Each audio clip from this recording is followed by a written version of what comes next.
प्रसाद जेना कप्तिपदा थाना भारप्राप्त अधिकारी।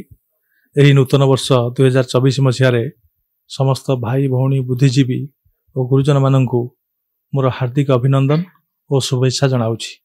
ମୁଁ ଆଶା କରୁଛି ଏହି ନୂତନ ବର୍ଷଟି ଆପଣ ସମସ୍ତଙ୍କ ପାଇଁ ମଙ୍ଗଳମୟ ହେଉ ଓ ଆପଣମାନଙ୍କର ସବୁ କାମନା ପୂର୍ଣ୍ଣ ହେବା ସହିତ ଏକ ସୁସ୍ଥ ସୁନ୍ଦର ଓ ନିରାପଦ ଜୀବନ ଯାପନ ପ୍ରଭୁ ଜଗନ୍ନାଥଙ୍କ ନିକଟରେ ପ୍ରାର୍ଥନା କରୁଛି। ସମସ୍ତେ ଖୁସିରେ ରୁହନ୍ତୁ ଓ ସୁସ୍ଥ ରୁହନ୍ତୁ। ଏହି ନୂତନ ବର୍ଷ 2024 ମସିହାରେ ସମସ୍ତ ଭାଇ ଭଉଣୀ ବୁଦ୍ଧିଜୀବୀ ଓ ଗୁରୁଜନମାନଙ୍କୁ ମୋର ହାର୍ଦ୍ଦିକ ଅଭିନନ୍ଦନ ଓ ଶୁଭେଚ୍ଛା ଜଣାଉଛି।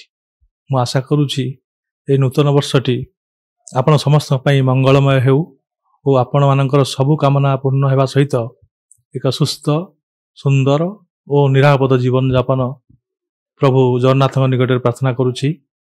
ସମସ୍ତେ ଖୁସିରେ ରୁହନ୍ତୁ ଓ ସୁସ୍ଥ ରୁହନ୍ତୁ।